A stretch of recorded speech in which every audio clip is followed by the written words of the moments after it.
جیسے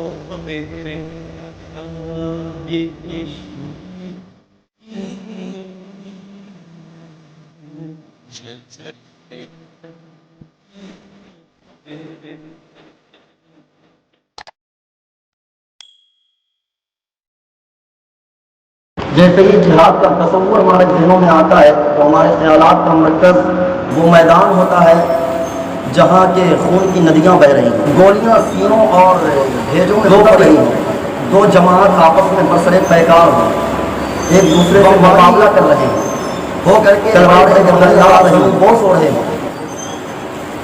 ہمارے ذہنوں میں یہی تصور پیدا ہوتا ہے اور کچھ حد تک جنگوں کا نقشہ بھی یہی ہوتا ہے۔ لیکن میرے محترم یہ یاد رکھیں کہ جنگ اصغر ہے۔ کیا ہے؟ جہاد اصغر، اسے چھوٹا جہاد کہتے ہیں۔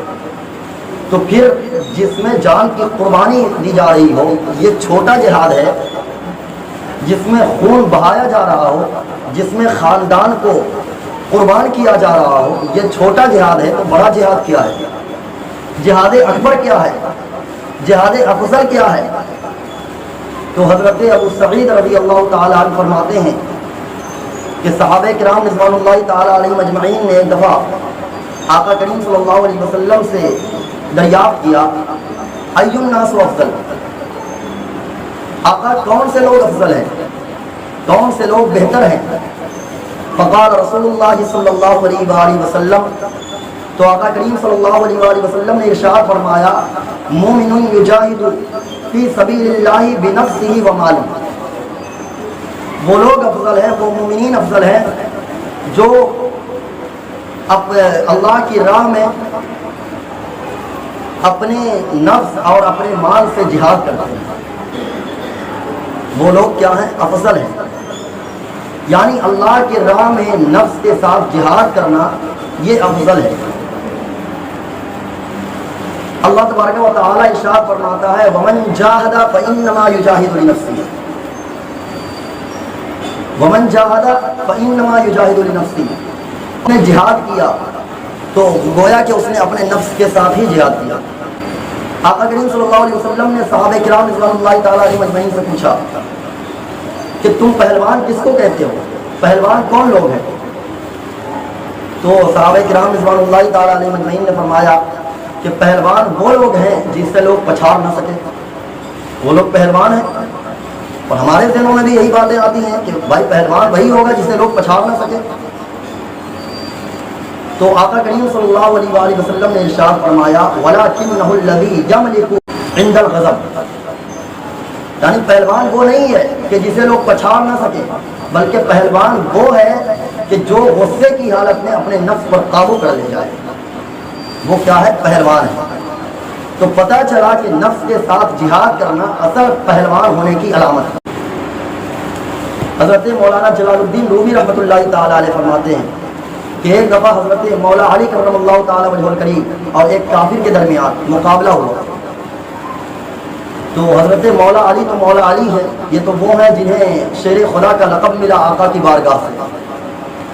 یہ وہی ہے کہ جن کے بارے میں کسی نے کہا تھا کہ شیاہ مرداں شیر یزداں قوت پروردگار، لا فتح الا علی لا سیف الا ذو الفقار۔ تو ان کا مرتبہ تو یہ ہے کہ یہ شیر خدا تھے، جو اللہ کا شیر ہو پھر اسے خوف کس بات کا، اور پھر وہ دم کس سے سکتا ہے، پھر وہ ہار کیسے سکتا۔ تو وہ کافر، جب اس کافر اور حضرت مولا علی کے درمیان مقابلہ ہوا تو حضرت مولا علی اس کافر کے سینے پر چڑھ گئے اور قریب تھا کہ اپنی تلوار سے اس کے گردن کو جدا کر دیتے کہ اس کافر نے حضرت مولا علی رضی اللہ تعالی عنہ کے چہرے مبارک پر تھوک دیا۔ تھوکنا تھا کہ اگر آج ہم لوگ ہوتے تو غصے میں آ کر کے اور بھی اسے قتل ہی کر دیتے، معاف کرنے کی کوئی صورت ہی نہیں تھی۔ لیکن حضرت مولا علی کی عظمت اور قربان چاہیے کہ حضرت مولا علی نے قتل نہیں کیا، حالانکہ قتل کرنے کے درپے تھے، گردن جدا کر دیتے، لیکن قتل نہیں کیا بلکہ تلواریں نیام میں رکھی اور اس کے سینے سے ہٹ گئے۔ یہ بے موقع بے محل معاف کرنے کو جب اس کافر نے دیکھا کہ یہ بغیر وجہ کے ہمیں معاف کر دیا انہوں نے، آخر وجہ کیا ہے؟ تو اس نے پوچھ لیا، اے میری بدبختی کو خوش بختی میں بدلنے والے، آخر وجہ کیا ہے کہ آپ نے مجھے معاف کر دیا؟ آخر وجہ کیا ہے کہ آپ نے مجھے چھوڑ دیا؟ ایسے موقع پر کہ جب کوئی ایک دوسرے پر حاوی ہو جائے، ایسے موقع پر معاف کر دینا یہ تو عقل مندی کی علامت نہیں، آپ نے معاف کیوں کر دیا؟ تو حضرت مولا علی کرم اللہ تعالی وجہ الکریم نے جواب دیا تھا کہ میں بندے خدا ہوں، بندے نفس نہیں، میں اللہ کا بندہ ہوں، میں نفس کا غلام نہیں ہوں۔ اے کافر یاد رکھ کہ جب میں تیرے سینے پر چڑھا تھا اور جب تیری گردن کو میں جدا کرنا چاہ رہا تھا تو اس وقت میں اللہ کی رضا کی خاطر جنگ لڑ رہا تھا، اللہ کی رضا کی خاطر جہاد کر رہا تھا، لیکن جیسے ہی تو نے میرے چہرے پر تھوکا ہے، میری غیرت نے گوارا نہ کیا اور میرے ذہن میں یہ خیال پیدا ہوا کہ اگر میں اب اس کو قتل کرتا ہوں تو ہو سکتا ہے کہ میں اپنے نفس کی خاطر اسے قتل کروں، اس لیے میں نے تجھے معاف کر دیا۔ اللہ اکبر! اتنا سننا تھا کہ وہ کافر بہت ہی متاثر ہوا اور اسی وقت کلمہ پڑھ کر حلقہ بگوش اسلام ہوا۔ سبحان اللہ!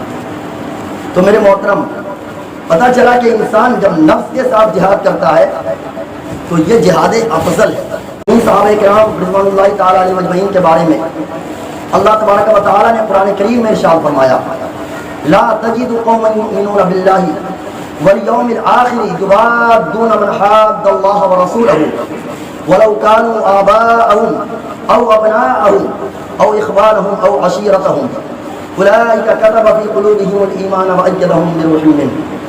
یعنی تم نہیں پاؤ گے ایسی قوم جو ایمان رکھے، یؤمنون باللہ والیوم الآخر، جو ایمان لائے اللہ پر اور قیامت کے دن پر، وہ قوم جو ایمان لائے اللہ پر اور قیامت کے دن پر، یوادون، اور پھر وہ محبت کرے ان سے، من حاد اللہ و رسولہ، جنہوں نے مخالفت کی اللہ سے و رسولہ اور اس کے رسول سے، ولو کانوا آباءہم، اگرچہ خواہ وہ ان کے باپ ہی کیوں نہ ہوں، ولو کانوا آباءہم او ابناءہم، یا ان کے بیٹے ہی کیوں نہ ہوں، او اخوانہم، یا ان کے بھائی کیوں نہ ہوں، او عشیرتہم، یا ان کے کنبہ والے، ان کے خاندان والے ہی کیوں نہ ہوں، کوئی بھی ہو، اگر ایمان والا ہے، واقعی اس کے دل میں ایمان کی چنگاریاں روشن ہیں، تو کبھی ایسا نہیں ہو سکتا کہ وہ انسان اس سے محبت کرے جو اللہ اور اس کے رسول کی مخالفت کر رہے ہوں، اس سے محبت کرے جو اللہ اور اس کے رسول کی شان میں گستاخیاں کر رہے ہوں، ایسا ہو ہی نہیں سکتا۔ انہی لوگوں کے بارے میں اللہ تبارک و تعالیٰ نے پھر آگے فرمایا کہ یہ وہ لوگ ہیں، اولئک کتب فی قلوبہم الایمان وأیدہم بروح منہ، یہ وہ لوگ ہیں کہ جن کے دلوں پر اللہ رب العزت نے ایمان کو نقش فرما دیا ہے، وأیدہم بروح منہ، اور انہیں اپنے فیض خاص سے تقویت بخشی ہے، ویدخلہم جنات تجری من تحتہا الانہار خالدین فیہا، اور وہ داخل ہوں گے ان باغوں میں، ان جنت میں، ان باغوں میں کہ جن میں نہریں بہ رہی ہیں اور وہ اس میں ہمیشہ رہیں گے، خالدین فیہا، وہ اس میں ہمیشہ رہیں گے، رضی اللہ عنہم ورضوا عنہ، اللہ ان سے راضی ہو گیا اور رضوا عنہ، اور وہ اللہ سے راضی ہو گیا۔ سبحان اللہ! پھر اللہ رب العزت آگے ارشاد فرماتا ہے، رضی اللہ عنہم ورضوا عنہ اولئک حزب اللہ، اور یہ لوگ کون ہیں جانتے ہیں؟ اولئک حزب اللہ، اور یہی لوگ اللہ کی فوج ہیں۔ الا ان حزب اللہ هم المفلحون، اور سن لو اللہ کی فوج ہی دنیا اور آخرت دونوں جہان میں کامیاب و کامران ہے۔ سبحان اللہ! تو یہ کس کا فرمان ہے؟ اللہ رب العزت کا فرمان ہے۔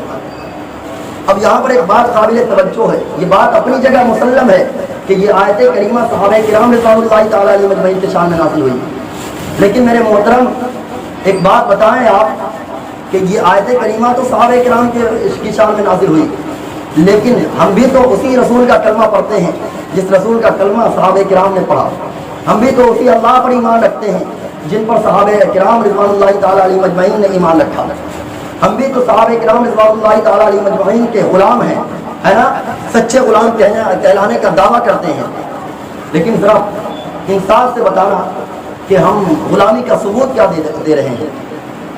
آج ہم غلامی کا ثبوت کیا دے رہے ہیں؟